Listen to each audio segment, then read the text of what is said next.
Hello, gorgeous people, and welcome to another TV Central one-on-one podcast. I'm Aaron Ryan. This is episode 34, 2023.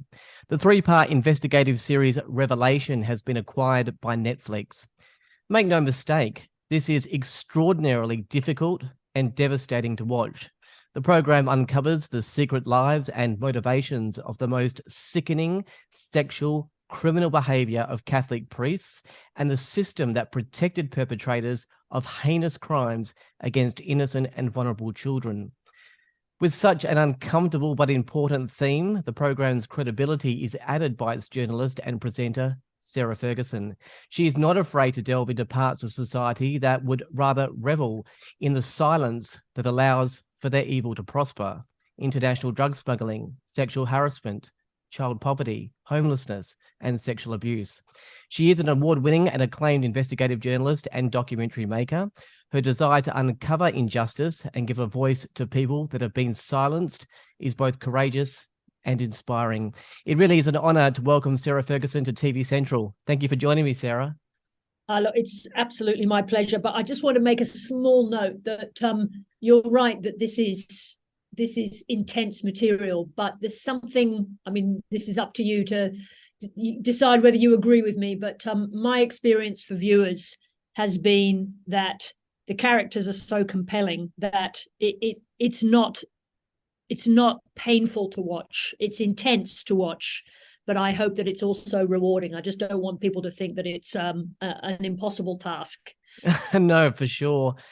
Look, you have tackled some very personal and often less talked about issues within our society, and you do it with integrity and conviction. But I want to ask you how making this series may have been or may have had a personal impact on you. You would have read and been privy to much more than we see within the documentary. How do you process it all so it doesn't take over you, I guess? That's a great question. I think this series probably did take me over in a way that nothing else previously had, and some of that has to do with spending a long time on it. So in the past series, I haven't spent as long on a single subject. I think the most intense part of it is very often when people are reporting about the Catholic Church and their crimes, they tend to have spent time with survivors of abuse, and that's very intense in its own way, and it's a long journey that you have to go on with people before, kind of during filming and afterwards, to ensure that it's a good experience for them. And I'm very happy to say that it usually is. There's a wonderful thing about people getting their own lives back, and television can actually help people do that, to wrench the story back from people who took their story away when they were very young, and kind of turned it into something very difficult for people to manage. So they get it back, and that can be a source of pride, and it's sort of taking action in your own life that can be very rewarding.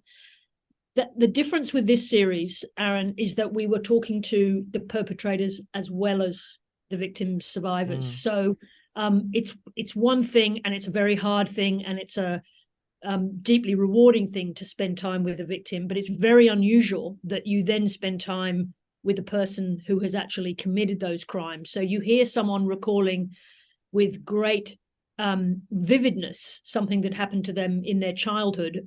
We have these extremely intense memories of childhood, and especially in these circumstances.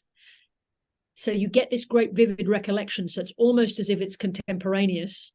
And then you meet the person who did it and the system that protected that person. So it's a very, very powerful combination to try and work with. And because you have to do everything you can, you take all your energy and all your skill, whatever you have, to make it as good as you can.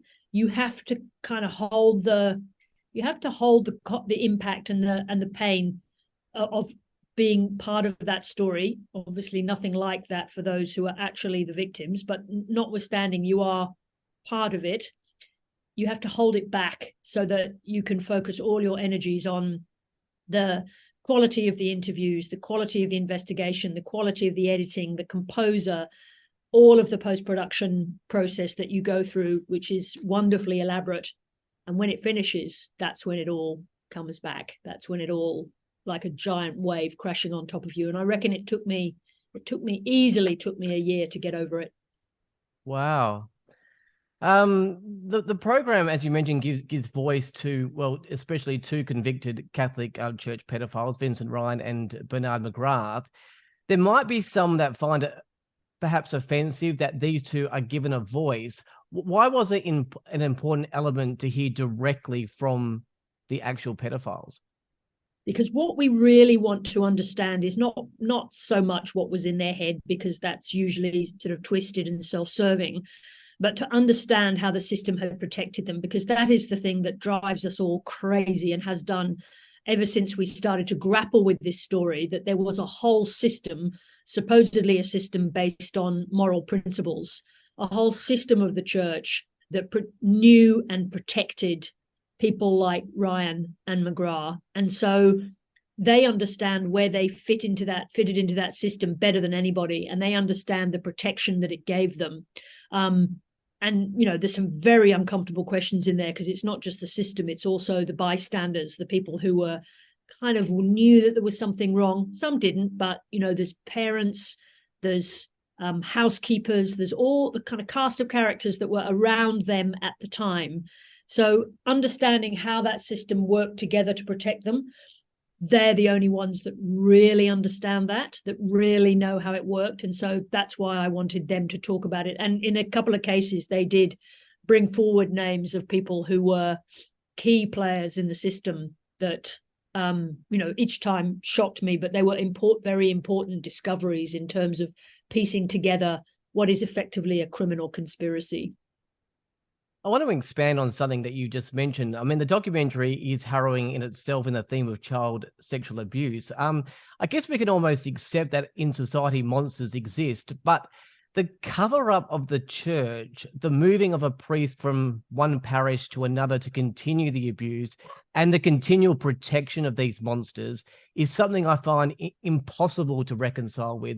How did you grapple with that aspect of the story? It's almost the worst example that I can think of the way institutional power works, that once you become part of a system, some people will choose to do anything to protect that institution, whatever it is. And it gets so much more complicated because the church was not only an extremely powerful institution, but it was one that was wrapped into people's daily lives. So people's idea of present happiness, security of life after death, endorsement of the quality of their lives. It was so tightly woven into people's lives that it's worse than an institution that is in some ways remote. Now, you know, we don't like to hear that institutions commit crimes. You know, let me think of some examples. You know, a chemical company or a company making drugs that hides data about the impacts. These are all things that impact people's lives, and it's a terrible thing to learn that an institution has produced a cover-up. But when you think about that institution being in your life every day, having a moral position over you, there's something even more insidious about people using their capacity in many ways to shore up that institution, to protect it at the cost of children. Because in all those other cases, we're talking about widespread impacts of institutions that do wrong. But in this case, it was always, you know, there were examples of adults being targeted, but largely what we're talking about is targeting very young children. So if you wrote the script of this now without anything that you knew, it's why it took so long for people to believe it, because it is unbelievable. And I'm sure you'll come to it, but the other part of involving those guys in the story, the perpetrators in the story, is because we were very focused on their criminal trials. And it's the criminal trials that pull apart not just their individual guilt, but the role of the institution. So that was our way in, was to go through the criminal justice system and see how the criminal justice system dealt with them finally. From everything you uncovered, read, interviewed, and investigated, have you made a conclusion as to whether these pedophiles actually knew what they were doing was wrong, or whether they had a really twisted understanding of what consent and love was?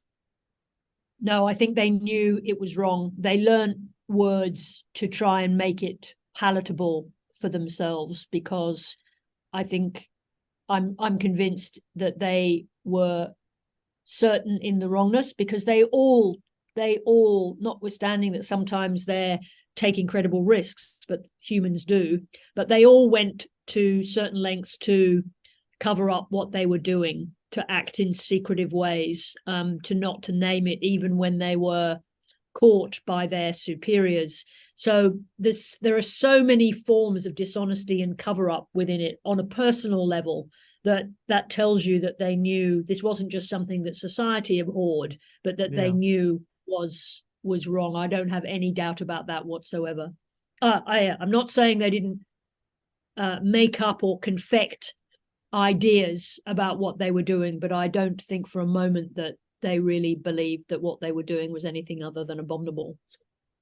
Did you find a connection between becoming a priest and being a child sexual abuser? I mean, obviously, being a priest affords you authority, allows you to access children, is it an area of society of trust by adults? But it seems to me quite stunning that someone would have thoughts of abusing children and then go through the whole process of becoming a priest just so they could have access to children. I mean, is it that simple, or is there some kind of predisposition that someone that goes into the priesthood is more likely to offend? They're complicated questions, but I think, and I don't want to assert kind of expertise that I don't have, because it does remain complex on a human level. I think more often what we saw were young men going into the priesthood, finding a situation where it was tolerated, where the system allowed for it, and then developing, I think, from small crimes to big crimes. There may have been predators who chose that profession for that reason. In more of the cases that we saw, I think they found themselves in an institution that enabled it in so many ways. And then you have this issue of what happens to a priest in the moment of ordination, this kind of, I think, absurd idea that your being changes, that you turn into something else. It's got a kind of fancy name, ontological change, but actually the whole of the ceremony around priests being confirmed in that position encouraged them to think that they had become separate from the rest of us, other, better, and protected by extraordinary forces, and with access to knowledge and power that is beyond the rest of us. And I think that also that definitely feeds into impunity. You spoke to a priest that said all the correct things in terms of sexual abuse of children, that they are victims, the crimes are abhorrent, there's no place for it in the church. I 100% believed him, but he also spoke about the seal of confession and the absolute sanctity in that. And I also 100% believed him on that. However, you pressed him on what happens when these two ideals collide, and there has to be a decision made on, do we respect the seal or respect the victim? He did say that the seal of confession wins out.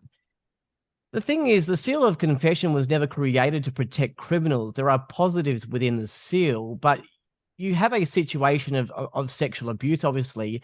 Did you see any point of view about the seal confession holistically when it doesn't relate to children? Because I obviously 100% agree with not reporting sexual abuse. It should be reported. But I do understand the dilemma of the seal. Are we comfortable with the seal of confession when it relates to murderers or drug importation, domestic violence, terrorist activity?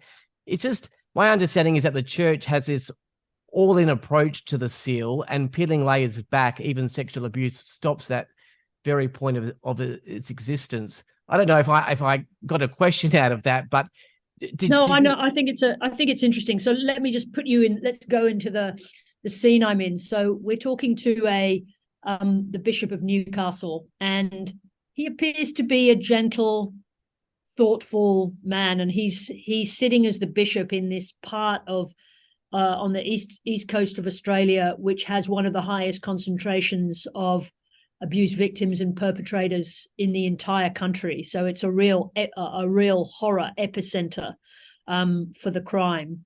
And after everything he knows, he has still arrived at the point where he thinks the seal of confession should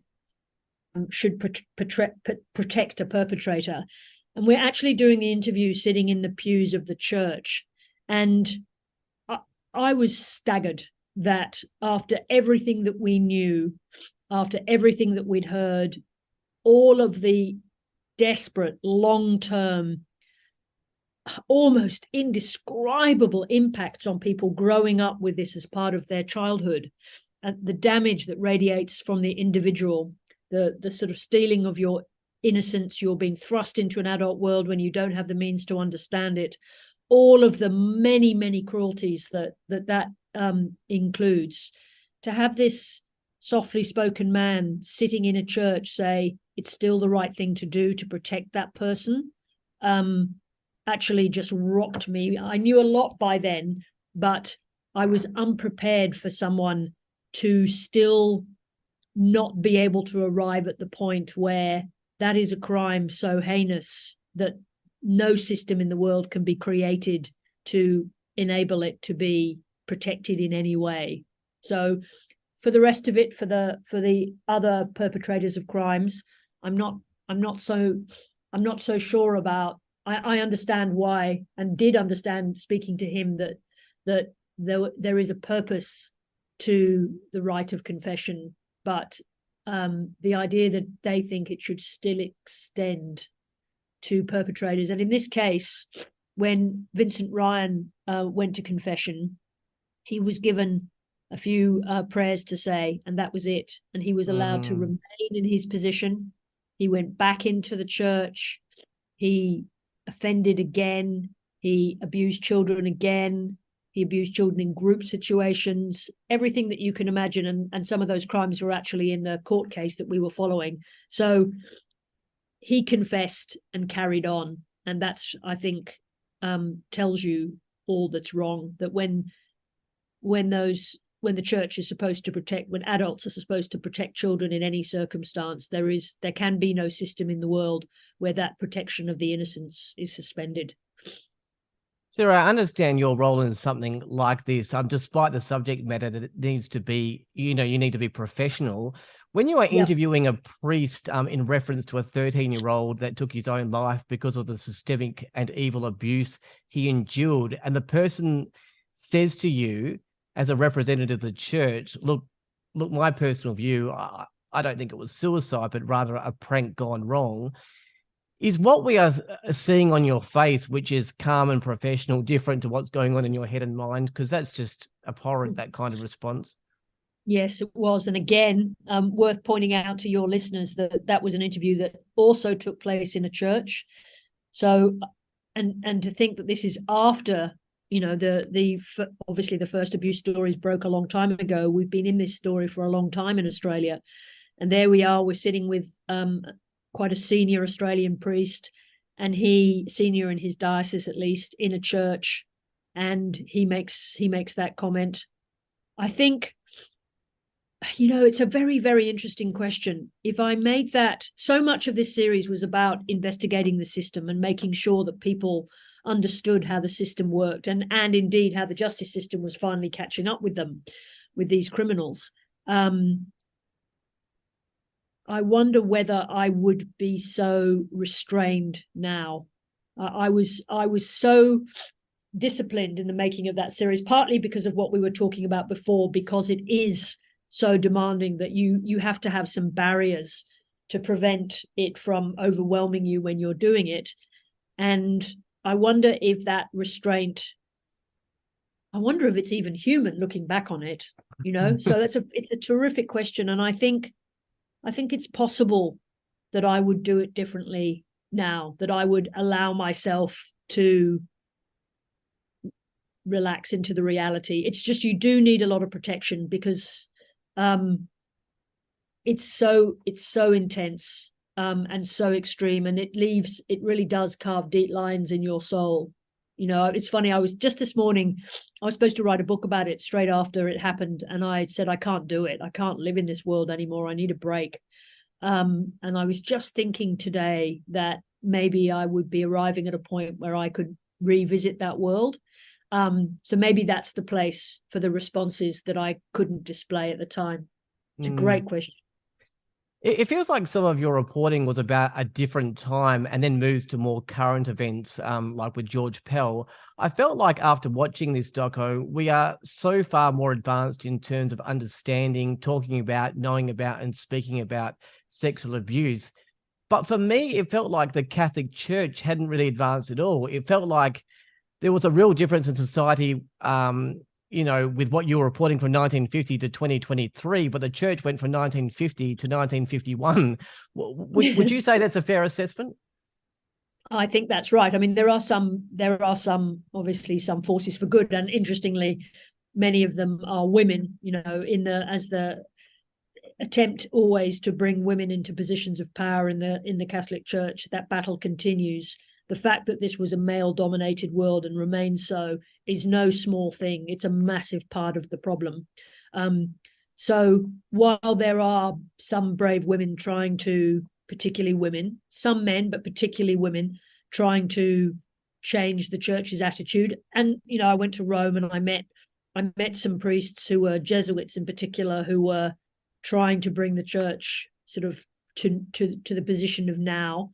And all power to them. But the overwhelming experience in dealing with the church was that they still would protect the church at the expense of the truth. Not much. What do you hope is achieved from Revelation?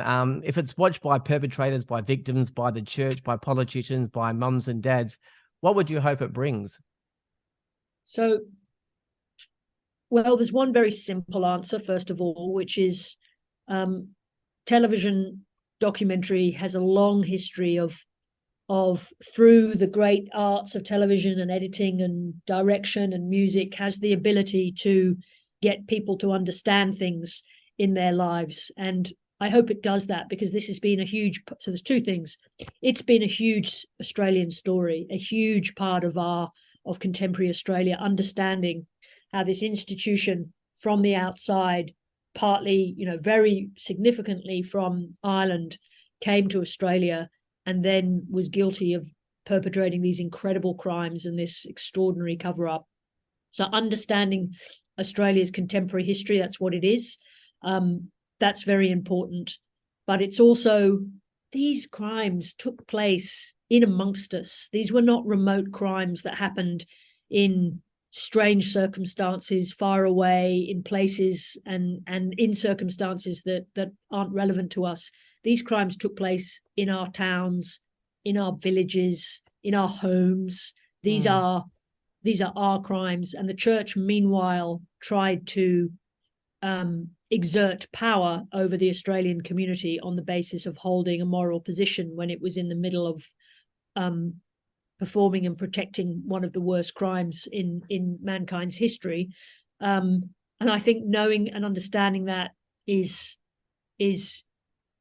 intense and fascinating. And it's, I think, really fantastic at the end of it to see that the criminal justice system is doing its work, that finally, with a clock ticking so fast and loudly as these men age, that the criminal justice system can bring them to court, can put them to evidence, can make them confront their crimes in ways that they've never had to. So I think capturing that, we as a kind of species, we love to see justice done. And these were young people to whom terrible injustices were done to them and their families. And finally, justice is catching up with them. And I think seeing that is just fascinating and makes us understand better the world that we live in. Final question. There are fields out there that we say that have special kinds of people working in them, such as aged care.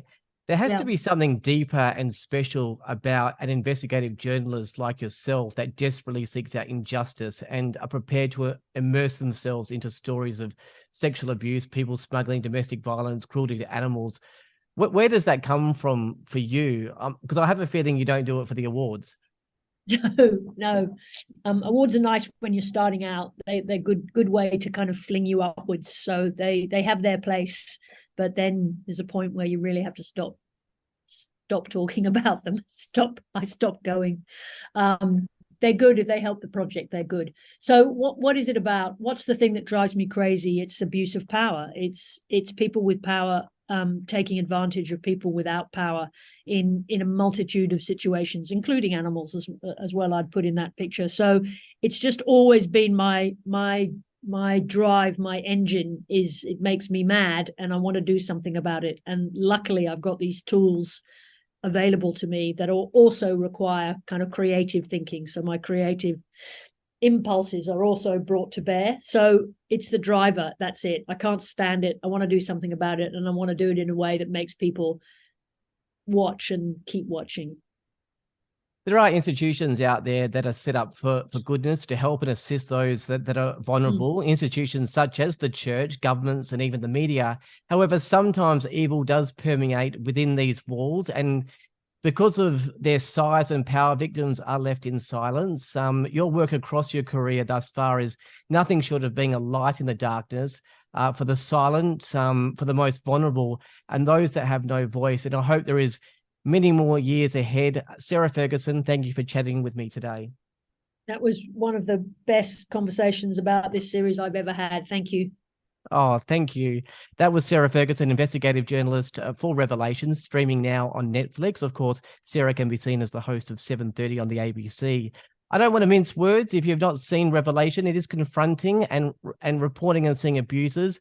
And then also victims that 10, 20, 30, 40 years later are still clearly shaken is devastating. However, part of the reason this was able to run so rife is because the issue is so taboo and egregious, we buried our heads in the sand. It's harrowing, but it's also an important watch. You will need time to reflect. But for those that are survivors of abuse, I would also add that this program can be triggering. It can also be a light of hope. If this interview has caused any concern or trigger for you, there is Lifeline 13 11 14. That's it for this podcast. I'm Aaron Ryan. Thank you to Sarah Ferguson. Bye for now.